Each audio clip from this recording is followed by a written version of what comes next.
Shalom, Assalamualaikum warahmatullahi wabarakatuh. Salam sejahtera untuk kita semua.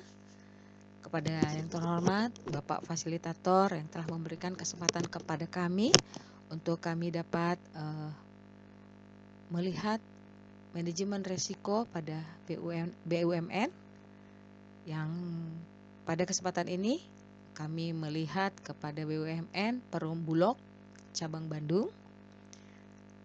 Kepada yang tercinta dan saya banggakan teman-teman seperjuangan PKA gelombang 1 tahun 2022 yang tergabung di dalam kelompok 1. Perkenankan saya Rini Lucy Windarti Taihutu selaku wakil dari kelompok 1A menyampaikan hasil pertemuan dengan BUMN, dalam hal ini adalah Perum Bulog cabang Bandung. Tapi sebelum kita mulai, barangkali saya akan memperkenalkan teman-teman saya yang tergabung di dalam kelompok 1A. Ketua adalah Bapak Edi Subarjoto, SPD MPD, beliau dari Kota Bandung. Anggota Dr. Heni Indriani dari Kota Bandung, dari RSUD. Saya sendiri Rini Lucy Windarti, Bapak Erik Purtikno STMT, beliau dari Tegal. Dan yang terakhir adalah Bapak Beni Primiadi SKM, beliau dari Purwakarta. Semboyan kami adalah maju terus pantang mundur, walaupun bingung yang penting tetap tampil. Baik, kami akan menyampaikan branch making BUMN Perum Bulog dalam penerapan manajemen risiko, lesson learned, serta membuat action plan pada Dinas Pangan dan Pertanian Kota Cimahi. Manajemen risiko Perum Bulog mempunyai upaya pengelolaan berbagai risiko yang dihadapi oleh Perum Bulog karena mereka adalah perum yang sangat besar dengan berbagai cabang, anak cabang. Mereka melakukan sistem manajemen risiko dengan beberapa dasar. Yang pertama adalah landasan hukum yang menjadi dasar manajemen risiko. 1. Peraturan direksi nomor PD strip 23 garing DU 300 garing 07 garing 2017 tanggal 31 Juli tahun 2017 tentang penerapan praktik manajemen risiko terintegrasi. Yang kedua adalah keputusan direksi nomor KD strip 43 garing DU 301 garing 02 garing 2018 tanggal 15 Februari tahun 2018 tentang matrik kinerja pengukuran risiko, selera risiko, dan toleransi risiko pada perusahaan umum Perum Bulog. Yang ketiga adalah keputusan direksi nomor KD strip 329 garing DU 300 garing 10 garing 2020 tanggal 20 Oktober tahun 2020 tentang matrik kriteria pengukuran risiko pengupayaan sistem manajemen anti penyuapan. Selanjutnya, model sistem manajemen risiko yang dipergunakan oleh Perum Bulog. Saat ini Perum Bulog mengadopsi dari SNI 8615 ISO 31000 tahun 2018 yang merupakan terapan atau best practice secara umum yang dipergunakan oleh industri selain jasa keuangan dan perbankan. Selanjutnya adalah roadmap sistem manajemen risiko.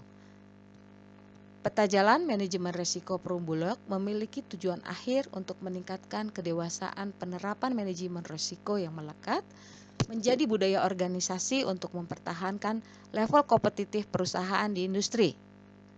Selanjutnya adalah fungsi pengelolaan dan hubungan kerja dengan komite dewan.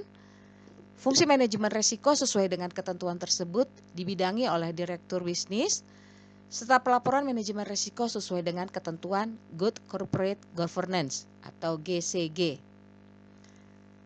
Selanjutnya adalah jenis-jenis risiko dan mitigasinya. Perum Bulog saat ini mengacu pada SOP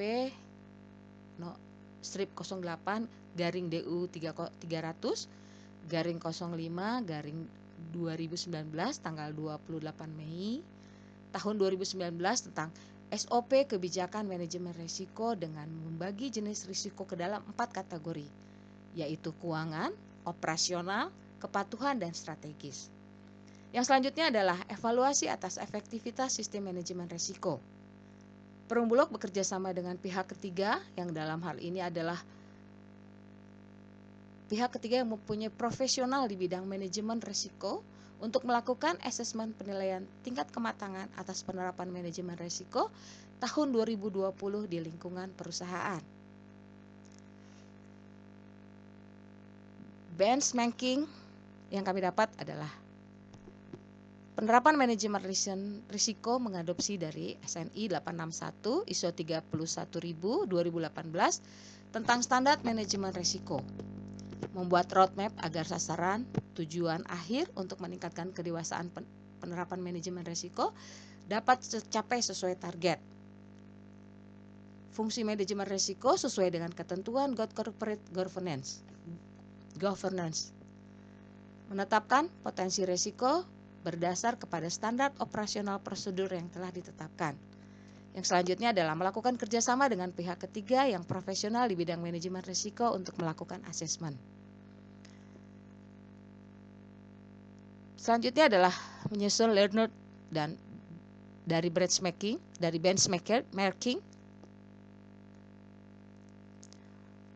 yaitu untuk membangun budaya risiko diperlukan adanya suatu keterpaduan langkah secara bersama antara pimpinan puncak dan para pemimpin di seluruh tingkatan, beserta jajaran dalam mematuhi berbagai aturan yang ada dan semua pihak, termasuk pemangku kepentingan yang saling berinteraksi dalam kegiatan sehari-hari organisasi.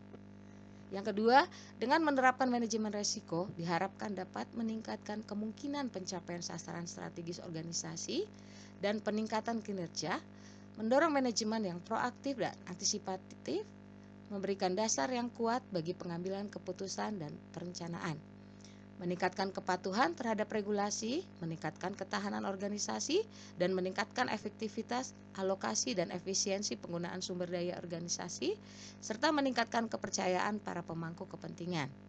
Selanjutnya, manajemen risiko dilaksanakan secara profesional dan menyeluruh dan terintegrasi dan terus-menerus. Dan hal yang menjadi sangat baik adalah bahwa untuk menghindari suatu risiko yang akan berdampak negatif, mereka melakukan pengendalian internal melalui three line defense.